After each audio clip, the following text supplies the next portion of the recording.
Welcome back to Metropole Business Center. Now it is time for us to start our conversation on whether or not freedom of expression for Kenyan creatives even exists. Now joining me for this conversation today is Ken Kigunda, who's a communication and PR specialist for Freedom of Expression campaign. Thank you so much for joining me today, Ken. How are you doing? Ken, can you get me? Yes, I can hear you. Good morning, everyone. My name is Ken Kigunda, as you've heard it from Brenda, and I'm a communication specialist under the Freedom of Expression campaign. We've been championing for artistic freedom of expression in Kenya.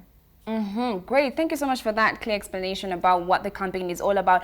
Now, Ken, before we get into the conversation for today, I want to understand, as an advocate for freedom of expression for creatives, what exactly does that mean to you?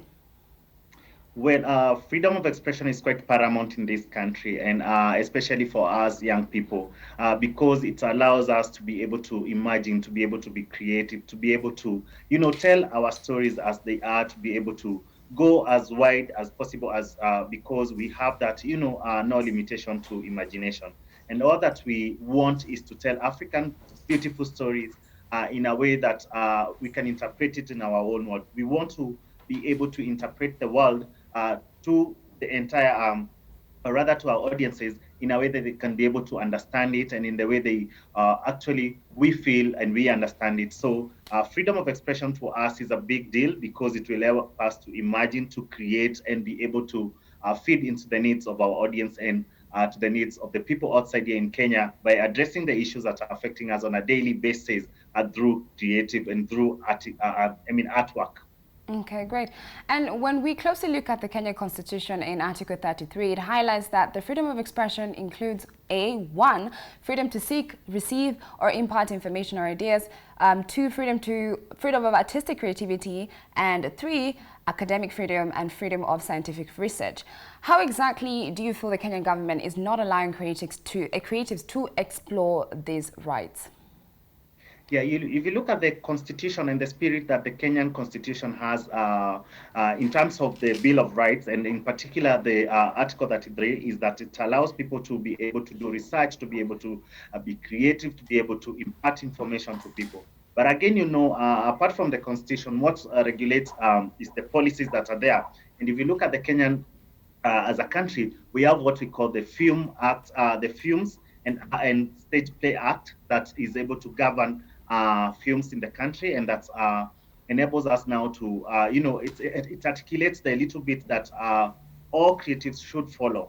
And it's a law that was made back in 1962, 58 years pre-colonial. It's a very old law that has never been amended. It has just been made a few amendments here and there, and still has some things that were there 58 years ago. That was when, before you were born, before I was born, before even someone who is now a grandfather, the grandfather or grandmother was born.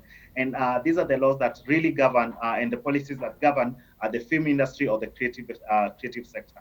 And indeed, what we are calling for is amending, or rather, of these laws, or overhaul of these laws, because again they are going against the spirit of the constitution. The constitution says do this, but the laws again still force the same rights provided by the constitution. And so that's why we are saying yes, these laws exist in the constitution, but again we need policies and acts that are able to live in the spirit of that constitution.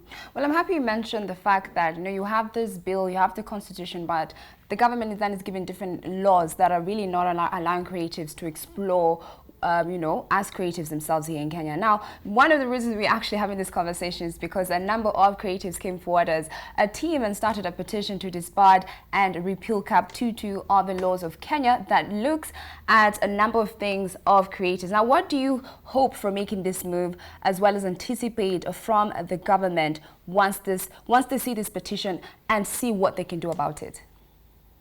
Well, most of the things, if you look at Cap 222, which is the Films and Stage Play Act, keenly, you will see that there are some things, and I'll mention some of the things that we want to change. For example, if you want to shoot a movie in this country, you must get a license, irrespective if, and we know most of young people, and allow me to use words, hustlers in this country, they really don't have funds to start and funds to begin.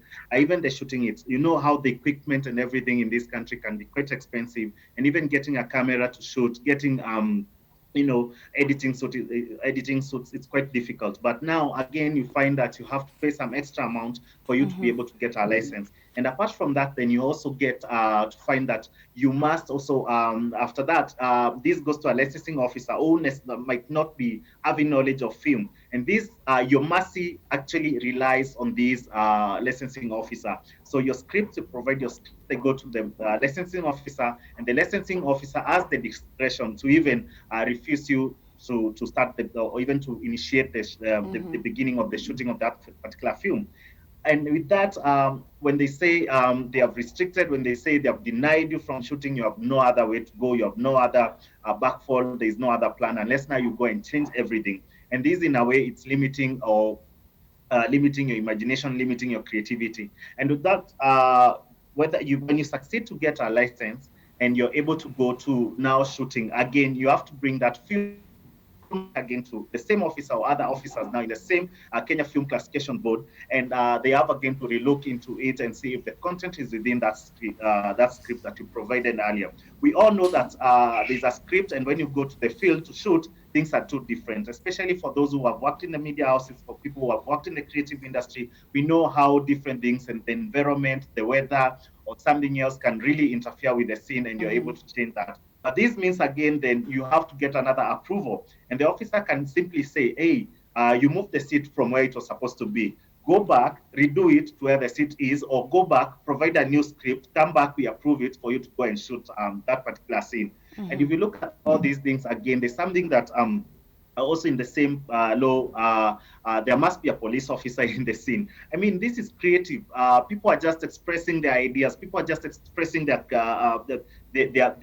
creativity, and I just want to tell the stories as they are. Why should we have a police officer really at the scene, creating that tension and bringing that uneasy environment? And this officer can intervene at any moment they want if they find that film is not fit.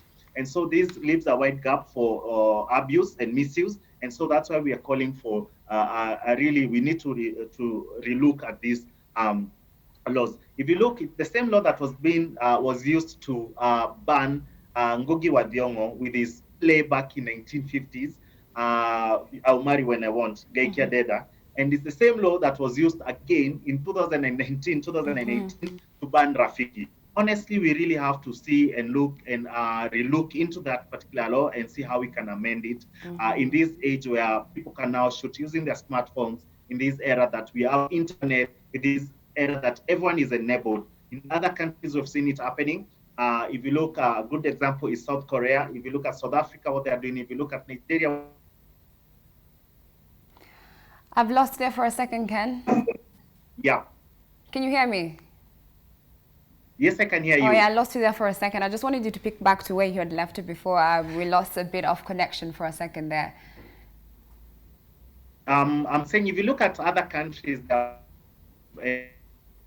is providing a huge percentage into the GDP. And statistics says if Kenya, we enable our creative industry, then 10% of the GDP would be coming from this creative sector. It's quite a huge sector that when we provide enabling policies, enabling laws, then again, we can see that young people can be able to go shoot film, sell content, and then they can be able to sustain themselves, and also not only sustain themselves, but also provide revenue to the government to be able now to do all these other government business. Okay. And what we are saying, if you look where South Korea was back in 1967, 1970s, and where we were at that particular time, we were ahead. They were military at that particular time. But when you look at them where they are right now and where their creative industry is right now, you will definitely see a huge gap. Their industry has grown tremendously, surpassing ours, yet we were in a peaceful country, yet we were in a democracy country. In the same decade, we had laws and policies that were in place, but this again, really because we were quite close to, change these laws to be in tandem with what's happening in the real world. Again, we've lagged behind these other countries that have Okay, thank you so much for that, Ken. Also, I want to just get a bit enlightened on, Yes, this petition is out there. We're hoping the KFCB will, see this petition and address this issue they've been avoiding to address. But I want to know what legal actions as a team of creatives you're planning to take apart from filing a petition.